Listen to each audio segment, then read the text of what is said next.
సోదరులారా, మనం ఈ ప్రపంచంలో జీవిస్తున్నప్పుడు డబ్బు, ఆస్తి, ఇల్లు, భూమి, బంగారం ఇవన్నీ సంపాదించడానికి ఎంతో శ్రమిస్తున్నాం. కానీ ఒకసారి మనల్ని మనం ప్రశ్నించుకోవాలి. మరణం వచ్చినప్పుడు వీటిలో ఏది మన వెంట వస్తుంది? బహ్లూల్ మరియు ఒక రాజుకు సంబంధించిన ఒక ప్రసిద్ధ సంఘటనను గుర్తు చేసుకుందాం. ఒకసారి బహ్లూల్ రాజు ఆస్థానానికి వెళ్లారు. రాజు సరదాగా, బహ్లూల్, నిన్ను ఎప్పుడూ పిచ్చివాడిగా చూస్తున్నా. ఎప్పుడైనా తెలివైనవాడిగా మారుతావా అని అడిగాడు. బహ్లూల్ చిరునవ్వుతో, మహారాజా, ఒక ప్రశ్న అడగనా అన్నారు. రాజు, అడుగు అన్నాడు. బహ్లూల్ అడిగారు, మీ రాజభవనం కాలిపోతోందని మీకు తెలిస్తే మొదట ఏది కాపాడుకుంటారు? రాజు, నా ఖజానాను, నా విలువైన వస్తువులను అన్నాడు.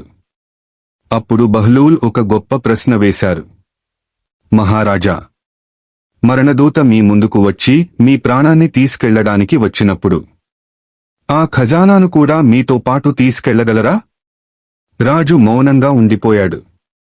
సోదరులారా, ఇదే మన జీవితానికి కూడా సంబంధించిన గొప్ప సత్యం. మనం ఇల్లు కడతాం, కానీ అందులో శాశ్వతంగా ఉండలేం. మనం డబ్బు సంపాదిస్తాం, కానీ దానిని మొత్తం వెంట తీసుకెళ్లలేం. మనం భూములు, ఆస్తులు కూడబెట్టుకుంటాం, కానీ ఒకరోజు వాటన్నింటినీ వదిలి వెళ్లాల్సిందే. మనిషి ఈ లోకంలో వదిలి వెళ్లేది అతని సంపద, కానీ అతనితో పాటు వెళ్లేది అతని అమలే.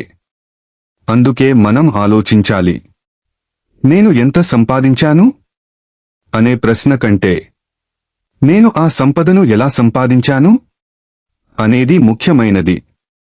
నా దగ్గర ఎంత ఆస్తి ఉంది కంటే అల్లాహ్ కోసం నేను ఏమి సిద్ధం చేసుకున్నాను అనేది ముఖ్యమైనది.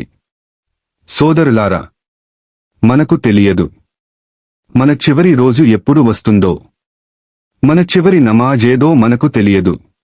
మన చివరి శ్వాస ఎప్పుడు వస్తుందో మనకు తెలియదు. కాబట్టి సమయం ఉన్నప్పుడే మన జీవితాన్ని మార్చుకుందాం. నమాజును కాపాడుకుందాం. మంచి పనులు చేద్దాం.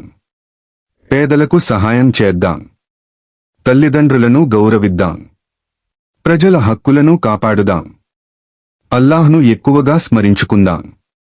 ఎందుకంటే ఈ లోకం మన చేతుల్లో ఉండవచ్చు, కానీ మనం ఈ లోకాన్ని చేతుల్లో పట్టుకుని వెళ్లలేం. మనతో పాటు వెళ్లేది మన సంపద కాదు, మన సత్కార్యాలు. అల్లాహ్ తఆలా మనందరికీ ఈ సత్యాన్ని అర్థం చేసుకునే జ్ఞానాన్ని ప్రసాదించి ఆఖిరత్ కోసం మంచి అమలులు చేసుకునే తౌఫీక్ ప్రసాదించుగాక. ఆమీన్.